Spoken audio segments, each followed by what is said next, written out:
Bismillahir Rahmanir Rahim. Assalamu alaikum wa rahmatullah. Welcome to everyone in this session. আমরা advance financial reporting এই কোর্সটা নিয়েই আলাপ করছি। এই কোর্সের আমরা আজকে চ্যাপ্টার 3 আলোচনা করব, ফাইন্যান্সিয়াল রিপোর্টিং অ্যান্ড ডিসক্লোজার। এই আলোচনাটা আমরা তিনটা ভাগে ভাগ করেছি, এখানে তিনটা ভাগ আমরা দিয়ে দিয়েছি 1 2 3।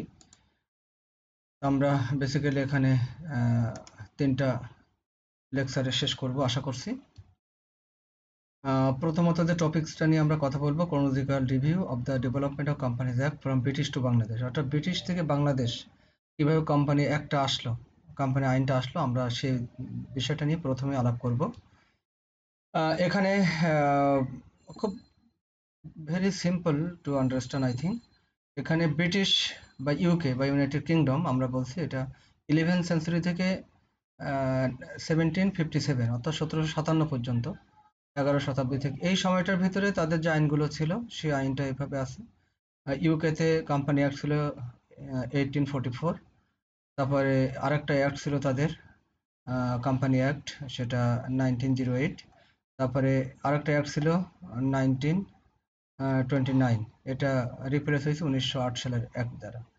এখন ব্রিটিশ ইন্ডিয়া, যেটা ইন্ডিয়া পাকিস্তান বাংলাদেশের কথা আমরা বলছি, 1757 থেকে 1947 পর্যন্ত, এই দীর্ঘ আমরা সবসময় বলি 200 বছরের যে শাসনটা ছিল, সেই শাসনে ব্রিটিশ ইন্ডিয়া কোম্পানি অ্যাক্ট ছিল 1850, তারপরে এটা ছিল ব্রিটিশ ইন্ডিয়া কোম্পানি অ্যাক্ট 1857, তারপরে ছিল 1882, এভাবে ছিল 1913 সালের যে ব্রিটিশ ইন্ডিয়া কোম্পানি অ্যাক্ট। এখানে বিভিন্ন রিপ্লেসমেন্ট আছে, সেটা আপনারা একটু দেখে নেবেন। ব্রিটিশ ইন্ডিয়া কোম্পানি অ্যাক্ট ছিল 1936, যেটা অ্যামেন্ডমেন্ট করা, এই আর কি মোটামুটি। এখন আমাদের যে ইন্ডিপেন্ডেন্ট হয়ে পাকিস্তান হলো, পাকিস্তানের দুইটা পার্ট ছিল, ওয়েস্ট পাকিস্তান আর ইস্ট পাকিস্তান। ইস্ট পাকিস্তান যেটা আমরা বাংলাদেশ বলি এখন বর্তমানে, সেটা 1947 থেকে 71 পর্যন্ত এই সময়কালটায় govern by India company act 1913, অর্থাৎ 1913 সালে কোম্পানি আইন অনুযায়ী এই সময়টা আমাদের কোম্পানি অ্যাক্ট বা কোম্পানিগুলো পরিচালিত হয়েছে। বাংলাদেশ হওয়ার পরে 1971 থেকে আপ টু ডেট যে আইনটা আছে বর্তমানে, সেটা হলো একটা ছিল govern by India company act 1913, আর 1994 সাল থেকে একটা 13 সালে আইনটা এটা রিপ্লেস হয়েছে, যেটা বাংলাদেশ কোম্পানি অ্যাক্ট 1994। এভাবেই মোটামুটি ব্রিটিশ থেকে বাংলাদেশের আইনটা পেলাম। এভাবেই আমাদের এই স্লাইডটা শেষ করছি। নাও মুভ টু নেক্সট স্লাইড। এখন আমরা প্রথমে জানবো ফাইন্যান্সিয়াল রিপোর্টিংটা কি, এটা সম্পর্কে জানবো। আসলে এসব বিষয়গুলো নিয়ে আমরা বিস্তারিত এখানে যেটা আছে সব আমরা আলোচনা করব না, আমরা মোটামুটি বেসিক পয়েন্টগুলো আলোচনা করব, সেখানেই আমাদের সব তথ্য আমরা বুঝতে পারবো ইনশাল্লাহ। তা ফাইন্যান্সিয়াল রিপোর্টিং এর এখানে যে বিষয়টা আছে সেটা আমরা এখানে কিছু আমি মার্ক করেছি, কিছু কালারিং করেছি, সেইটা বেসিক পয়েন্ট আর কি, ওইটা মূল পয়েন্ট হিসেবে আমরা আলাপ করব। আমরা আলাপে ফিরে আসি। Financial reporting is the process of identifying, measuring and communicating economics information to others so that they may make decision. অর্থাৎ হলো যারা আমাদের ইউজার্স আছে তারা যেন সহজে ডিসিশন মেক করতে পারে, এই জন্য ফাইন্যান্সিয়াল রিপোর্টিং যেটা, সেটা একটা আইডেন্টিফাইং, মেজারিং অ্যান্ড কমিউনিকেট, এই কমিউনিকেট করা হয় ফাইন্যান্সিয়াল রিপোর্টিংটা বা ফাইন্যান্সিয়াল স্টেটমেন্টটা, বা আমরা অ্যানুয়াল রিপোর্ট বলছি, বা অ্যাকচুয়ালি অ্যানুয়াল রিপোর্টের একটা পার্ট হলো ফাইন্যান্সিয়াল রিপোর্টিং ও ফাইন্যান্সিয়াল স্টেটমেন্টস, বা এটা আমরা অ্যাকাউন্টিং ইনফরমেশনও বলে থাকি। এই তো মোটামুটি ওই অ্যাকাউন্টিং এর সংজ্ঞার মতোই আর কি, এখানে এখানে খুব বেশি জটিলতা নাই এটা। এখন ফাইন্যান্সিয়াল রিপোর্টিং এর কি কি ইনভলভস থাকে সেটা আমরা ছোট্ট করে দেখি। রেকর্ডিং ট্রানজ্যাকশনস, এখন একটা বিজনেস এন্টিটি তাদের টোটাল ট্রানজ্যাকশনগুলো বা লেনদেনগুলো এখানে রেকর্ড করবে। Number second, grouping similar transactions together which are appropriate to the business. এখন গ্রুপ করা, গ্রুপ বলতে আমরা সবসময় লেজার বলি, এখানে এখানে লেজার থেকে ওই অংশটাই কিন্তু লেজার, ওটা ক্যাশের লেজার, আমরা এই ক্যাশটা কিন্তু সরাসরি ব্যালেন্স শিটে চলে যায়, আর এই ব্যালেন্স শিট বা ইনকাম স্টেটমেন্টের একটা পার্ট। আমরা নর্মালি বলি যে ফাইন্যান্সিয়াল স্টেটমেন্টের পার্ট যেটা, সেটা income statement, owners equity statement, balance sheet, cash flow statement আর notes to the financial statements. Anyhow আমরা এভাবে যদি দেখি তাহলে গ্রুপ করা, ওটাকে আমরা বলছি যে আমরা ক্যাশের যদি একটা গ্রুপ হয়, একটা গ্রুপ, যদি এখন রিসিভেবলের একটা গ্রুপ, এইভাবে গ্রুপ গ্রুপ কিন্তু এই লেজারে এটা মোটামুটি অ্যাসার্টেন হয়ে যায়, এটা আমরা ডিটারমিন করি, দেন ওটাকে আমরা শিফট করে নিয়ে যাই কোথায়, ওই ব্যালেন্স শিটে। মানে আমরা কিভাবে বলি, আমরা এভাবে ছোট করে একটু এখানে দেখাই দেই। এটা আমাদের একটা অ্যাকাউন্টিং সাইকেল। আমরা যদি এখানে বলি ট্রানজাকশন অ্যানালাইসিস, তারপর আমরা বলছি জার্নাল, তারপরে লেজার, তারপর ট্রায়াল ব্যালেন্স, তারপরে আমরা বলছি অ্যাডজাস্টেড ট্রায়াল ব্যালেন্স, তারপর প্রিপেয়ার ফাইন্যান্সিয়াল স্টেটমেন্ট, তারপর ক্লোজিং এন্ট্রি, তারপর পোস্ট ক্লোজিং ট্রায়াল ব্যালেন্স। আচ্ছা, ট্রায়াল ব্যালেন্সের পরে একটা অ্যাডজাস্টমেন্ট, তারপরে অ্যাডজাস্টেড ট্রায়াল ব্যালেন্স, তারপরে প্রিপেয়ার ফাইন্যান্সিয়াল স্টেটমেন্ট। এই ফাইন্যান্সিয়াল স্টেটমেন্ট প্রিপেয়ার করছি, তাহলে দেখেন এই লেজার থেকে এখানে আমাদের কিন্তু গ্রুপ হয়ে যাচ্ছে, ওই গ্রুপটা নিয়েই আমরা কথা বলছিলাম। ট্রায়াল ব্যালেন্সে কিন্তু ওই গ্রুপটা চলে যাচ্ছে। তারপরে আমরা অ্যাডজাস্টমেন্ট যদি কিছু থাকে সেটা দিস ইজ আনাদার ম্যাটার, দেন আমরা অ্যাডজাস্টেড ট্রায়াল ব্যালেন্স করছি, ওখানে কিন্তু গ্রুপ থেকে যাচ্ছে। ধরেন ক্যাশের একটা গ্রুপ, বা লেজার এই অ্যাকাউন্ট রিসিভেবল একটা গ্রুপ, পেয়েবলের একটা গ্রুপ, এক্সপেন্সের একটা গ্রুপ, এভাবে। এই গ্রুপটা থেকে আমরা ফাইনালি চলে আসে প্রিপেয়ার ফাইন্যান্সিয়াল স্টেটমেন্ট, ওখানে আমরা যে ইনকাম স্টেটমেন্ট তৈরি করছি, তারপরে আমরা ব্যালেন্স শিট বলি, আমরা ব্যালেন্স শিট তৈরি করছি। ব্যালেন্স শিটের এখানে যে তথ্য আসে সেটা কিন্তু আমরা ক্যাশে যদি বলি, তো ক্যাশের একটা আমরা ট্রানজাকশন আমরা বলছি, তার মানে ওর একটা গ্রুপ আর কি। এই তার প্রেজেন্টেশন পিরিয়ডিক রেজাল্ট, এখানে আমাদের একটা পিরিয়ডিক রেজাল্ট বলতে একটা কোনো একটা নির্দিষ্ট সময়ের রেজাল্ট। ধরেন এটা একটা পিরিয়ড, এই পিরিয়ডটা আমরা বলছি ধরেন 2023 সাল। তো 2023 সালের জানুয়ারি থেকে ডিসেম্বর একটা পিরিয়ড, এই পিরিয়ডের একটা রেজাল্ট আমরা ফাইন্যান্সিয়াল রিপোর্ট থেকে আমরা পাবো। The financial reporting focuses on a preparation of published financial information. এখন এখানে পাবলিশ ফাইন্যান্সিয়াল ইনফরমেশনের উপর এটাকে আমাদের ফোকাস করা হয়, অর্থাৎ ফাইন্যান্সিয়াল রিপোর্টিং ফোকাস করা হয় on preparation of publish publish financial information. অর্থাৎ আমরা এখানে কি পাবলিশ করছি, ফাইন্যান্সিয়াল ইনফরমেশনটা আমরা ফাইন্যান্সিয়াল রিপোর্টিং এ পাবলিশ করছি, এটাকেই হাইলাইট করা হয়েছে। তারপর typically this information is made available annually আর হাফ ইয়ারলি। আমরা এইটুকু শুধু বলি যে এটা আমরা অ্যানুয়ালি, হাফ ইয়ারলি করতে পারি, কোয়ার্টারলি করতে পারি, মান্থলি করতে পারি, বাট বেসিক্যালি আমাদের অ্যানুয়ালি এটাই আহ, সব প্রতিষ্ঠান সবগুলোই করে, কিন্তু অ্যানুয়ালিটাই এইটাই এই স্টেটমেন্টটা দেখতে চায় যারা ইউজার্স আর কি, তারা এটাকে বেশি গুরুত্ব দেয়। Okay, now next, now we can move next slide.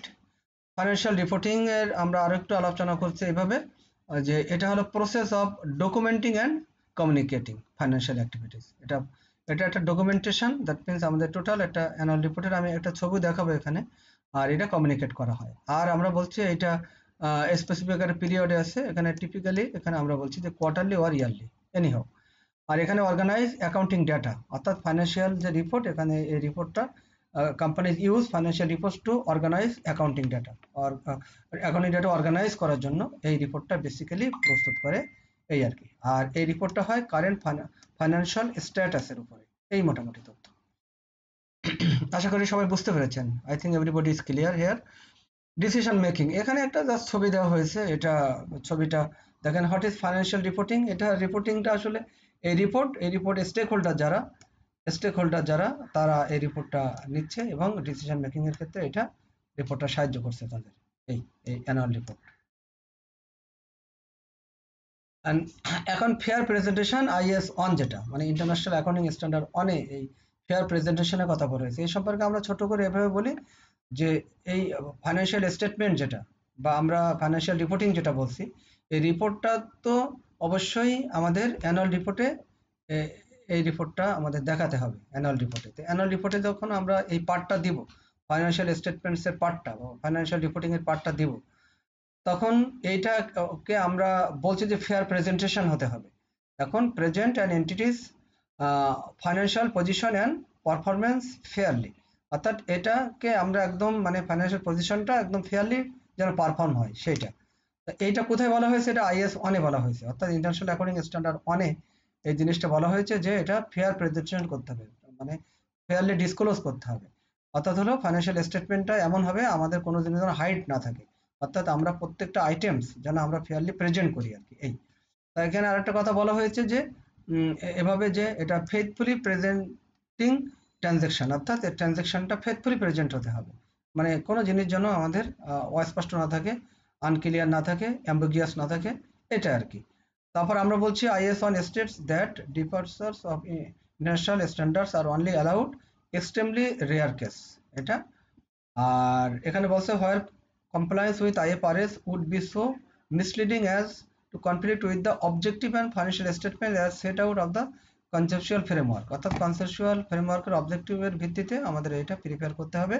and this is to provide information about financial position, performance and change in financial position, অর্থাৎ এখানে আমাদের কনসেপচুয়াল ফ্রেমওয়ার্ক অনুযায়ী according to conceptual framework to provide information about এখানে যে financial পজিশনের information এখানে অবশ্যই show করতে হবে, পারফরমেন্স কেমন আছে কোম্পানি সেটা শো করতে হবে, এন্ড চেঞ্জ ইন ফাইন্যান্সিয়াল পজিশনটা কি কতটুকু চেঞ্জ হয়েছে একটা বছরে সেটা এখানে শো করতে হবে। এই মোটামুটি।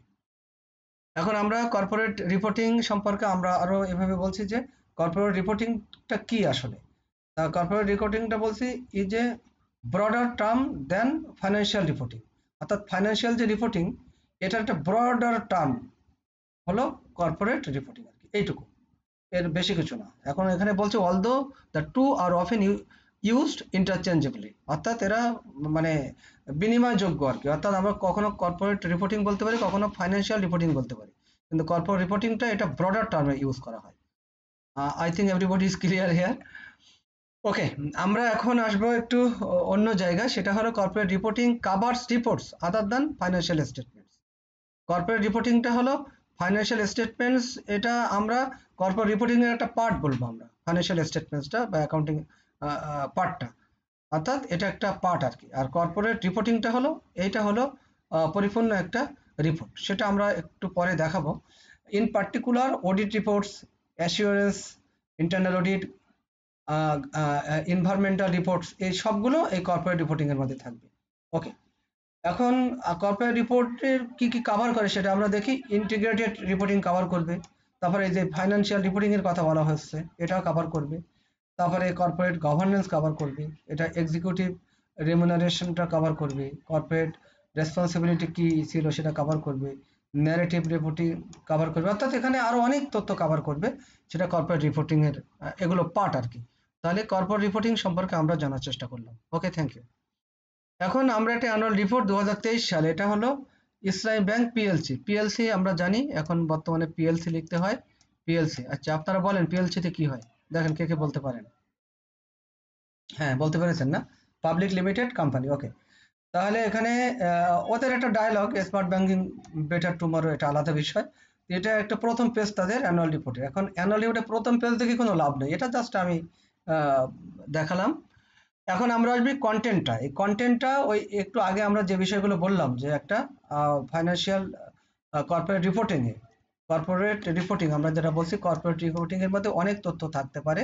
তা সেই তথ্যগুলো কি কি থাকতে পারে সেটা আমরা এখানে একটু দেখেন, এই রিপোর্টটা থেকে আপনারা দেখেন, এই কন্টেন্টে এগুলো দেওয়া আছে। এই দেখেন, কোম্পানি এথোস, মানে কোম্পানির প্রিন্সিপাল বা নীতি বা কোম্পানি সম্পর্কে জানা, বা কি কি নীতির অধীনে কোম্পানি চলে সেই সম্পর্কে এথোস বলা হয়েছে, এটা এই বা প্রিন্সিপাল।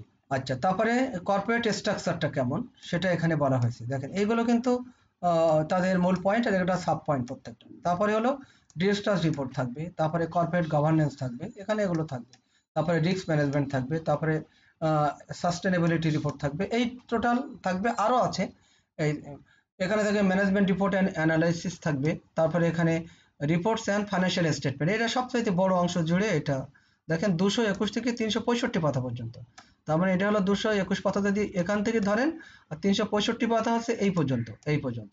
তো এইগুলো সব তাদের এই ফাইন্যান্সিয়াল স্টেটমেন্টস বা অ্যাকাউন্টিং ইনফরমেশন বা ফাইন্যান্সিয়াল রিপোর্ট আর কি, মানে ফাইন্যান্সিয়ালটা এখানে থাকতেই হবে, ফাইন্যান্সিয়াল রিপোর্ট বা ফাইন্যান্সিয়াল স্টেটমেন্টস। এই এখানে যেটা আছে, এখানে অডিটরস রিপোর্ট থাকবে এর ভেতরে, তারপরে ফাইন্যান্সিয়াল স্টেটমেন্টস আছে, আইবিবিএল পিএলসি মানে আইবিবি পিএলসি মানে ইসলামী bank Bangladesh public limited company, এভাবে আর কি। তারপর কনসলিডেটেড ফাইন্যান্সিয়াল স্টেটমেন্ট আর ফাইন্যান্সিয়াল স্টেটমেন্ট, এটা পার্থক্য আছে। কনসলিডেটেড ফাইন্যান্সিয়াল স্টেটমেন্ট এটা যে গ্রুপটা, এই গ্রুপটার একসাথে যেটা করা হয় সেটা কনসলিডেটেড, আর যেটা শুধু ব্যাংকটার করা হয়েছে অর্থাৎ সেটাকে আমরা বলছি যে শুধু ফাইন্যান্সিয়াল স্টেটমেন্ট। এখানেও দেখেন ব্যালেন্স শিট আছে। এখন দেখেন, আমরা প্রায় বলি যে আসলে ফাইন্যান্সিয়াল স্টেটমেন্টসে কি কি থাকে, আমরা একটু আগেও একটু আমি দেখালাম একটা অ্যাকাউন্টিং সাইকেল লিখে। এর ভিতরে যে বিষয়গুলো থাকে তার মধ্যে balance sheet, profit and loss account যেটা আমরা ইনকাম স্টেটমেন্ট বলি, প্রফিট অ্যান্ড লস অ্যাকাউন্ট এইটা বলে ব্রিটিশ, আর ইনকাম স্টেটমেন্ট এটা বলে আমেরিকা। আচ্ছা, অনেক দেশ আবার এর ভিতরে পার্থক্য আছে, ব্রিটিশ আমেরিকা তো মানে কিছু কিছু দিকে কারো কারো মানে সিকনেস আছে বা উইকনেস আছে, সেটা আর কি।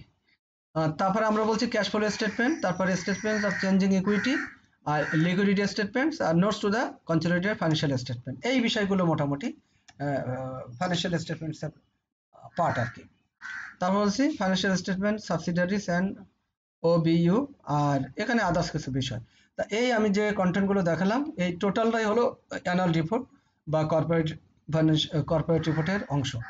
অর্থাৎ আমরা এটা বললাম যে কর্পোরেট রিপোর্টিং বা কর্পোরেট রিপোর্টিং এর অংশগুলো আমরা এতক্ষণ দেখালাম, একটা অ্যানুয়াল রিপোর্টে বাস্তব দেখালাম। এখন আমরা আসবো কর্পোরেট রিপোর্টিং সম্পর্কে আমরা আরেকটু জেনে নেই। কর্পোরেট রিপোর্টিং মিনস এখানে বলা হয়েছে যে reporting financial and non financial data to stakeholders. এখন প্রশ্ন আসতে পারে যে ফাইন্যান্সিয়াল পার্ট আমরা বললাম যে 221 থেকে 365, আর বাদ বাকি যে পার্ট আছে এগুলো কিন্তু নন ফাইন্যান্সিয়াল পার্ট। এটা বোঝানোর জন্য আমি পরে এটা লিখেছি সংজ্ঞাটা। ওকে, তারপর depending on their goals this reports can take many forms. এখানে অনেক ফর্মস থাকবে, ইনক্লুডিং অডিট রিপোর্টস থাকবে, ফাইন্যান্সিয়াল রিপোর্টস থাকবে, কর্পোরেট গভর্নেন্স থাকবে, রেসপন্সিবিলিটি রিপোর্টিং থাকবে, মোর। এক এক কোম্পানি এক একভাবে এই উপস্থাপন করে তাদের অ্যানুয়াল রিপোর্টে বা কর্পোরেট রিপোর্টে, এই জন্য এখানে বিভিন্নভাবে আলোচনা করা হয়েছে। ওকে, নেক্সট কর্পোরেট রিপোর্টিং এর ক্লাসিফিকেশনটা আমরা বলছি। এটা কর্পোরেট রিপোর্টিং, এটা হলো ফাইন্যান্সিয়াল রিপোর্টিং, আর অডিট, অ্যাসুরেন্স, এথিক্স, আর ফাইন্যান্সিয়াল অ্যানালাইসিস। এই তো কর্পোরেট রিপোর্টিং এ আমরা মোটামুটি এখানে একটা ভাগ বলছি ফাইন্যান্সিয়াল রিপোর্টিং। তো ফাইন্যান্সিয়াল রিপোর্টিং এর আমরা একটু আগেই বললাম income statement, owners equity statement, cash flow statement, balance sheet, balance sheet, তারপর cash flow statement, notes to the financial statement. তারপরে যেটা আমরা ওনার্স ইকুইটি বলে ওটা ইকুইটি চেঞ্জিং স্টেটমেন্টও বলা হয়। অনেক কিছু প্রতিষ্ঠান বিভিন্ন ভাবে বলা হয় আর কি, অনেক কিছু না, মানে মানে স্পেসিফিক্যালি এটা আর কি, যে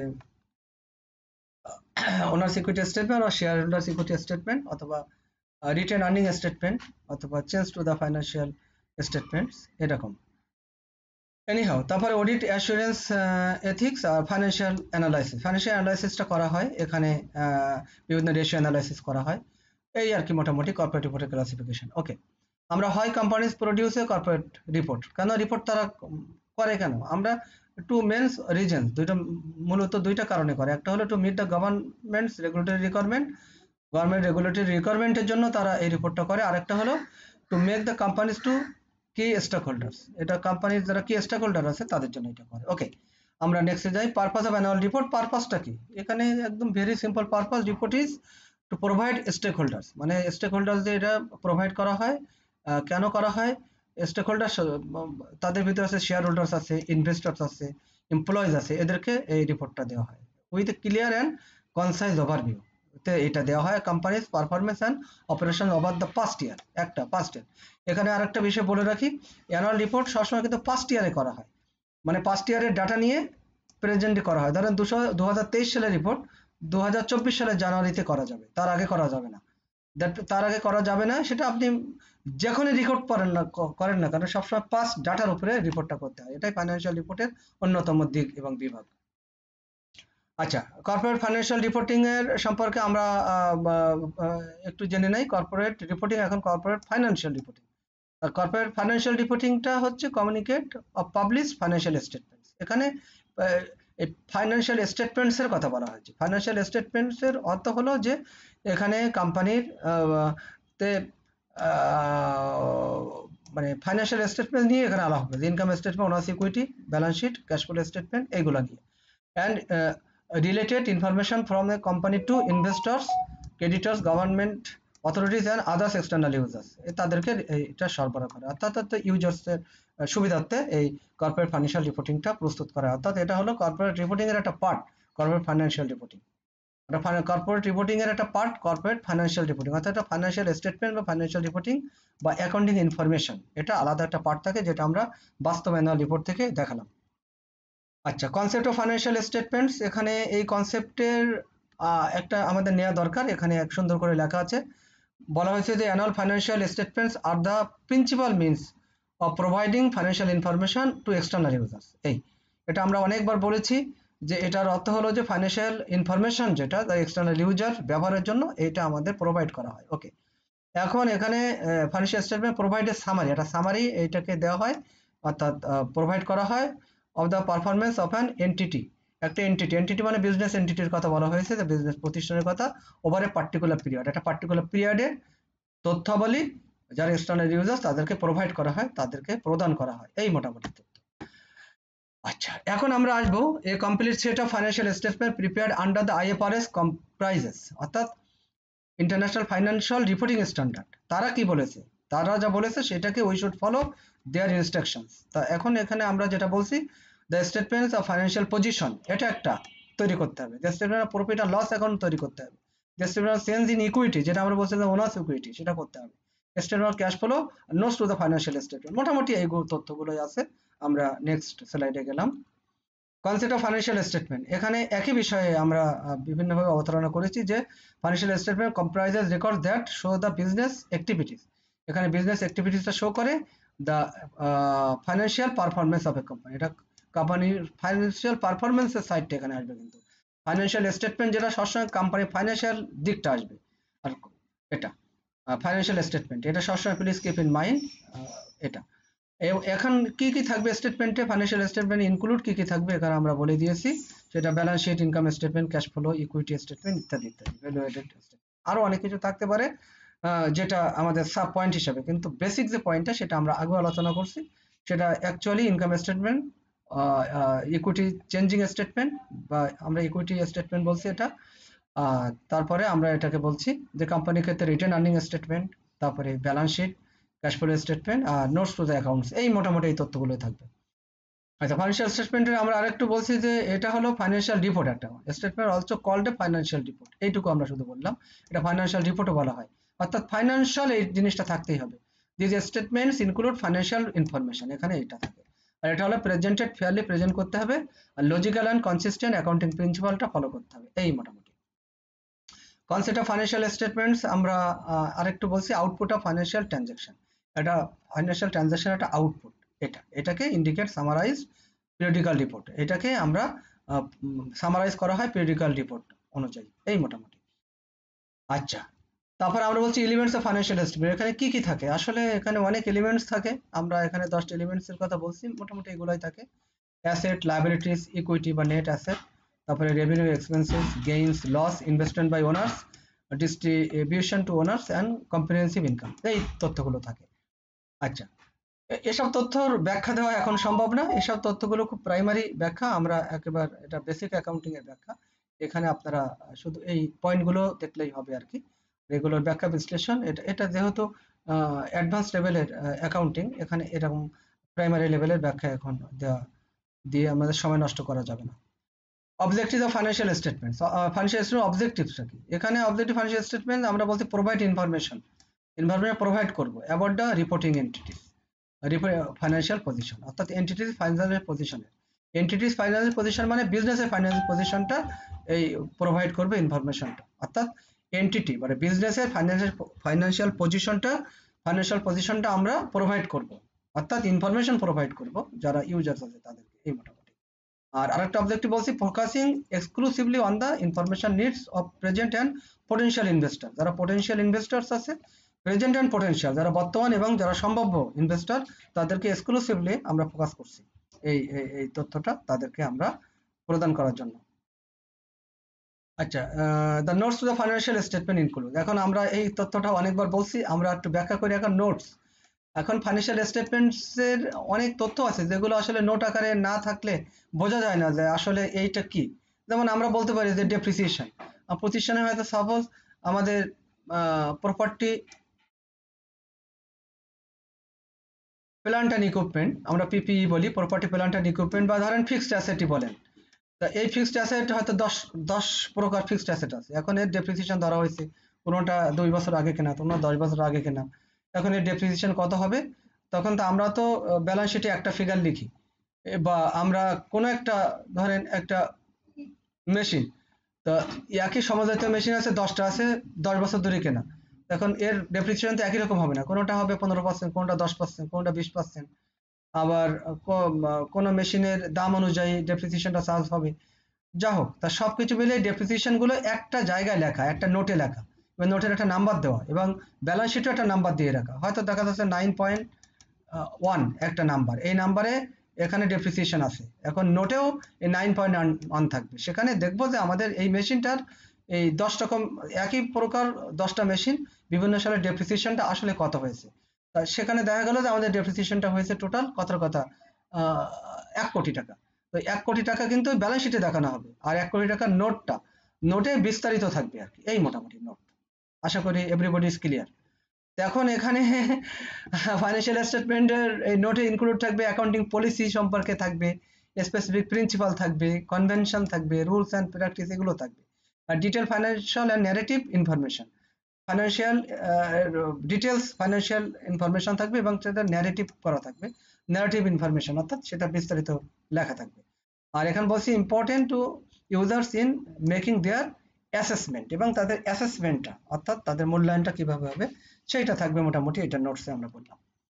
financial position, performance and changes in financial position, অর্থাৎ এখানে তিনটা বিষয়, ফাইন্যান্সিয়াল পজিশন, পারফরমেন্স আর চেঞ্জেস ইন ফাইন্যান্সিয়াল পজিশন। আমরা এন্টিটিস মানে যে বিজনেসের ability to generate cash and the timing of certainty of its generation, অর্থাৎ হলো আমরা এই যে তিনটা পয়েন্ট বললাম, এই তিনটা পয়েন্ট সম্পর্কে আমরা নেক্সটে আলাপ করব।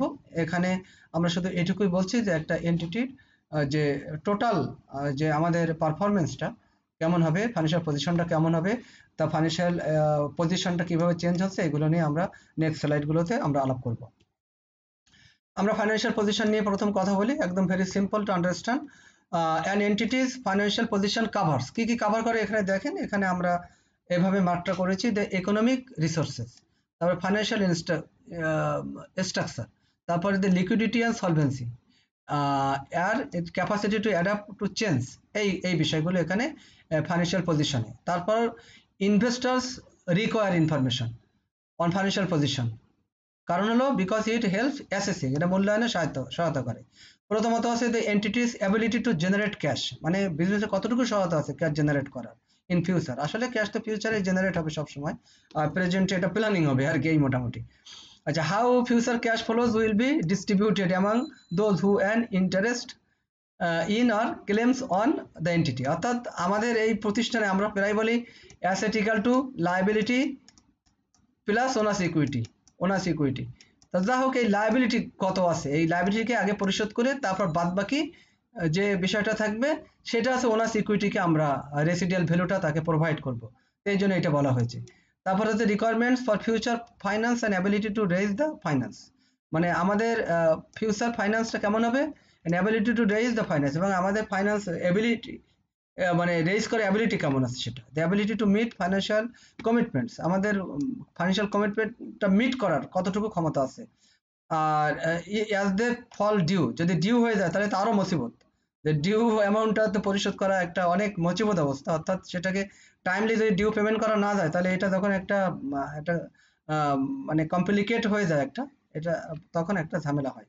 হ্যাঁ, এটা খুব ঝামেলা হয়ে যায় যে এই ডিউটা ক্লিয়ার করা যখন বড় ফিগার এসে যায়। তবে information about financial position of primary provided in a statement of financial position. আচ্ছা, ফাইন্যান্সিয়াল পজিশনের primary provided in a statement of financial পজিশনটা কেমন সেটা এখানে আমরা দেখাতে হবে। আচ্ছা, ফাইন্যান্সিয়াল পারফরমেন্সটা কি, আমরা এতক্ষণ দেখলাম যে ফাইন্যান্সিয়াল পজিশন, এখন ফাইন্যান্সিয়াল পারফরমেন্স, এটা সহজ জিনিস। ফাইন্যান্সিয়াল পারফরমেন্সে the profit and the comprehensive income earned in a period are used as the key measures of an entry's financial performance। এখন এটা বিশাল একটা ব্যাপার, এখন আমাদের যে প্রফিটটা এবং কম্প্রিহেন্সিভ ইনকাম যেটা আর্ন করা হচ্ছে ইন এ পিরিয়ড, একটা সুনির্দিষ্ট অর্থ বছরে, এখন আর ইউজড অ্যাজ দ্য কি মেজার্স, এখানে এটা ব্যবহার করা একটা প্রধান পরিমাপক হিসাবে of an entities financial performance. এটা সবচেয়ে মূল কথা, যে আমাদের প্রফিটটা কেমন হলো, কম্পারেটিভ ইনকামটা কেমন হচ্ছে, আমরা কত আর্ন করছি একটা সুনির্দিষ্ট পিরিয়ডে, সেইটা আমাদের ফাইন্যান্সিয়াল পারফরমেন্সের পরিমাপক। কি পরিমাপক, এটা হলো কি পরিমাপকটা হলো ফাইন্যান্সিয়াল পারফরমেন্স, এই মোটামুটি কথা। ওকে, তা এখন ইনফরমেশন অ্যাবাউট ফাইন্যান্সিয়াল পারফরমেন্স আমরা একটু দেখে নেই। Assessing potential changes in the entities economic resources in the future, অর্থাৎ অ্যাসেসিং মানে মূল্যায়ন করা potential changes in the entity's economic resources in the future, আমাদের ফিউচারে ইকোনমিক এন্টিটির পটেনশিয়াল চেঞ্জ কেমন হতে পারে, সম্ভাব্য পরিবর্তন কেমন হতে পারে সেটা এখানে দেখাবো। Entities capacity two generate cash, আমাদের প্রতিষ্ঠানে কেমন পরিমাণ ক্যাপাসিটি আছে জেনারেটের জন্য সেটা আমরা এখানে দেখাবো। জাজমেন্ট অ্যাবাউট দ্য ইফেক্টিভনেস, মানে জাজমেন্ট অ্যাবাউট দ্য ইফেক্টিভনেস, অর্থাৎ আমাদের ইফেক্টিভনেস জাজমেন্ট করব এই পারফরম্যান্সের অ্যাসেস এর জন্য। আর information on financial performance provided by, এটা statement of profit and loss, statement of change in equity, এই দুইটা বিষয় এটা পরিমাপকের প্রধান ধারক। ওকে, আমরা চেঞ্জেস ইন ফাইন্যান্সিয়াল পজিশন, এখানে আমরা এটা বলবো, চেঞ্জেস ইন ফাইন্যান্সিয়াল পজিশনটা আলাপ করবো এখানে। প্রথমত হলো যে ফাইন্যান্সিয়াল পজিশনটা অ্যাকচুয়ালি আমাদের ইনভেস্টিং, ফাইন্যান্সিং আর অপারেটিং অ্যাক্টিভিটির মাধ্যমে এটাকে মানে আমরা দেখতে পারি। অর্থাৎ হলো একটা প্রতিষ্ঠানের যে ক্যাশ ফ্লো স্টেটমেন্ট তারও কিন্তু এই তিনটা পয়েন্ট আর কি, ইনভেস্টিং অ্যাক্টিভিটিস, ফাইন্যান্সিং অ্যাক্টিভিটিস আর অপারেটিং অ্যাক্টিভিটিস। অপারেটিং অ্যাক্টিভিটিস আয় ব্যয় সম্পর্কে তথ্য থাকে।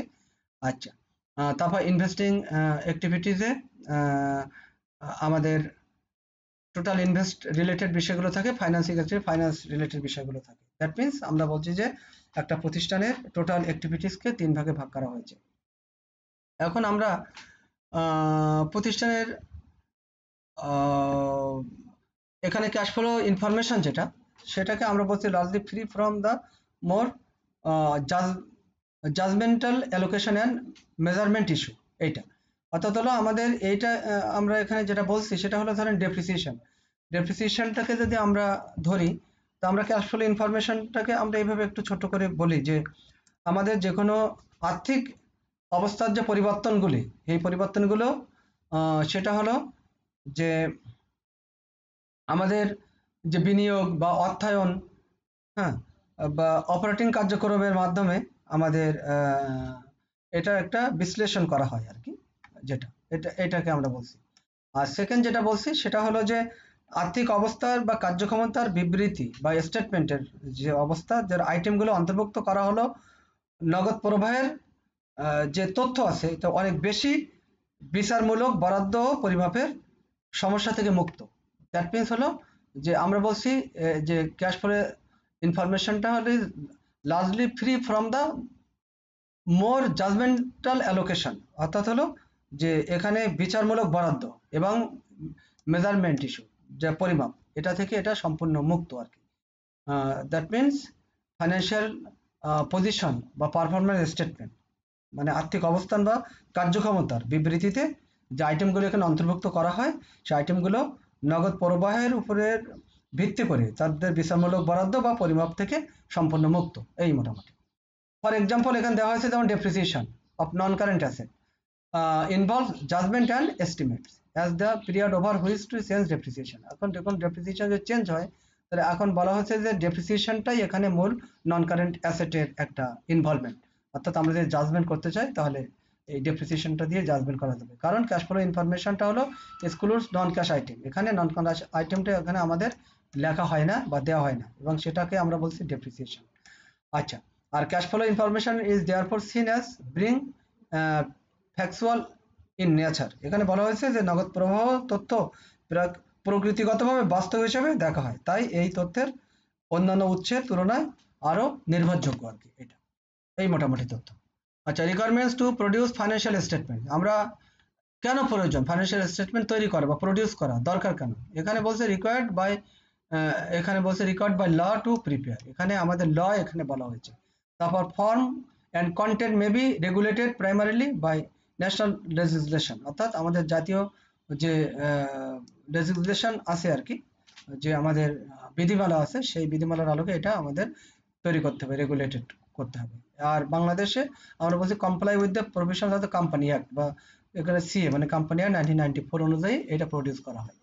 এখন কি ইম্প্যাক্ট অফ দিস, আমরা বলছি যে is financial year which give a true and fair view, এখানে এটা যেন আমাদের ট্রু অ্যান্ড ফেয়ার ভিউ দিতে পারে ফাইন্যান্সিয়াল স্টেটমেন্টটা, এই জন্য এটা প্রডিউস করা হয়। এখন বলছে যে individual and some group financial statement may be prepared, এখানে বলছি যে আমাদের চার্টার কোম্পানি অ্যাক্ট 1994 অনুযায়ী এটা তৈরি করা হয়, এই ল অনুযায়ী, এই আইন অনুযায়ী। আর আইএফআরএস মানে ইন্টারন্যাশনাল ফাইন্যান্সিয়াল রিপোর্টিং স্ট্যান্ডার্ড, এই স্ট্যান্ডার্ড অনুযায়ী আমাদের এইটা তৈরি করা হয়। আচ্ছা, ফাইন্যান্সিয়াল রিপোর্টিং স্ট্যান্ডার্ডস স্ট্যান্ডার্ডের ক্ষেত্রে আমাদের কি কি স্ট্যান্ডার্ডকে ফলো করে এটা তৈরি করা হয়, এটা আমরা খুব ভেরি সিম্পল এটা আমরা ডিসকাস করব। সিম্পলি ডিসকাস হলো company financial statement must also comply with relevant reporting standard, এই আর কি। এখন বাংলাদেশে কি কি ফলো করা হয়, বা আমরা টোটাল বাংলাদেশে যদি আমরা কোনো ফাইন্যান্সিয়াল স্টেটমেন্ট তৈরি করি সেটা কি ফলো করা হয়। আচ্ছা, আমরা বাংলাদেশ নিয়েই কথা বলছি এখন। Accounting transactions treatment and format, এটা কোম্পানি অ্যাক্ট 1994 অনুযায়ী। তারপরে আইএফআরএস, যেটা আমরা এসএমইর কথা বলছি, এটা এসএমই যে স্মল আর মিডিয়াম এন্টারপ্রাইজ, সেটার ক্ষেত্রে আমরা বলছি এটার ক্ষেত্রে আমাদের ফাইন্যান্সিয়াল স্টেটমেন্ট যখন প্রস্তুত করব তখন আইএফআরএস ফলো করতে হবে। আর আইএফআরএস ফলো করতে হবে আরো একটা জায়গায়, সেটা হলো যদি কেউ বিসেক মানে Bangladesh security and exchange commission rules এই অনুযায়ী কেউ যদি ঢাকা স্টক এক্সচেঞ্জে ব্যবসা বাণিজ্য পরিচালিত করে সেক্ষেত্রে আইএফআরএস ফলো করতে হবে। আর আনইনকর্পোরেটেড এন্টিটি, যেমন আমরা যদি কোনো চ্যারিটি অ্যাক্ট ফলো করতে হবে, যদি আমরা কোনো চ্যারিটি অর্গানাইজেশন পরিচালনা করি। আর ইনকর্পোরেটেডের ক্ষেত্রে বলছে কোম্পানি অ্যাক্ট ফলো করতে হবে, এই মোটামুটি।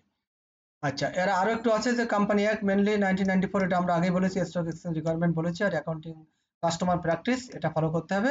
আর গ্যাপ আমাদের দেশে এটা ইয়ে না, মানে ম্যান্ডেটরি না, এটা স্ট্যাটিউটরি বা রেগুলেটরি অথরিটির মধ্যে এটা পড়ে না। তো এটা আমেরিকায় পড়ে, ইউনাইটেড স্টেট, কেন ওদেরই গ্যাপটা ওদেরই আহ, আহ, মানে ওরাই গ্যাপ অনুযায়ী জেনারেলি অ্যাকসেপ্টেড অ্যাকাউন্টিং প্রিন্সিপাল অনুযায়ী ওরা ফাইন্যান্সিয়াল স্টেটমেন্ট প্রস্তুত করে। রেগুলেটরি অ্যান্ড লিগাল কমপ্লায়েন্স, অর্থাৎ আমাদের কি কি তথ্য, মানে কি কি রেগুলেটরি আর লিগাল কমপ্লায়েন্স আছে যেগুলো ফলো করে ফাইন্যান্সিয়াল স্টেটমেন্ট তৈরি করতে হবে, এটা আছে আমাদের লাস্ট পয়েন্ট আর কি। এখন আমাদের বাংলাদেশ কনভেনশনাল অ্যান্ড ইনস্টাইন ফাইন্যান্সিয়াল ইনস্টিটিউশন, যেটা সেখানে mainly followed the following regulation framework for disclosure of both internal and external accounting and non accounting information. এই এখন সেটা কি কি আমরা বলি, এবং সেক্ষেত্রে বিভিন্ন সার্কুলারও আছে, রুলস আছে, রেগুলেশনস আছে, সেটা ফলো করতে হবে, এই মোটামুটি এইগুলো। এখানে দেখেন এটা একটা important matter. Bank company act follow করতে হবে, ফাইন্যান্সিয়াল ইনস্টিটিউশনস অ্যাক্ট ফলো করতে হবে 1993, 1991। কোম্পানি অ্যাক্ট আমরা আগে বলেছি 1994। তারপর বিআরপিডি, অর্থাৎ এটা বাংলাদেশ ব্যাংকের সার্কুলার নম্বর 14। এখানে 25/2003 and guidelines for Islamic banking issued Bangladesh bank through BRPD circular number 15 dated 9/11, তার মানে 9/11/2009, এই সার্কুলারটা ফলো করতে হবে। এটা বেসিক্যালি ফলো করতে ইসলামী ব্যাংকের জন্য, এটা সার্কুলার ওদের জন্য আলাদা একটা সার্কুলার হয়েছে, যদি ইসলামী ব্যাংকের আলাদা কিছু ওদের আইটেমস আছে। তারপর আদার সার্কুলার রুলস, এটা Bangladesh bank time to time যেটা দেবে সেটা। তারপরে সিকিউরিটি অ্যান্ড এক্সচেঞ্জ রুলস, তারপর security and exchange ordinance, exchange commission act follow করতে, ইনকাম ট্যাক্স অ্যাক্ট, তারপরে VAT act, standard issued by AAOIFI, accounting and auditing organisation for Islamic financial institution, এটা Islami bank follow করবে basically. Stamp act আছে, তারপরে custom act আছে, money laundering act আছে, anti terrorism act আছে, এই মোটামুটি এই তথ্যগুলো ফলো করে একটা ফাইন্যান্সিয়াল স্টেটমেন্ট তৈরি করা হয়। তার মানে কর্পোরেট ফাইন্যান্সিয়াল রিপোর্ট তৈরি করতে গেলে এত সহজ না, এটা অনেক বিষয় আছে। এই জন্য আমরা অ্যাকাউন্টিং এর এই বিষয়গুলো আজকে মোটামুটি এই লেকচারটা আমি মনে করি খুবই ইম্পর্টেন্ট। সবাই লেকচারটা ফলো করলে, বা এই রিলেটেড অনেক বই আছে, নেটে আছে, বিভিন্ন জায়গায় আছে। আমি যেটা বললাম আমি খুব দ্রুত লেকচারটা দিয়ে ফেলেছি আর কি। আপনাদের বুঝতে কষ্ট হলে এখানে কমেন্টস করতে পারেন ইউটিউবে, আমি আপনাদের সাহায্য করবো ইনশাল্লাহ। I will make you clear all matters inshallah if you have any problem to understand. Thanks for watching this lecture.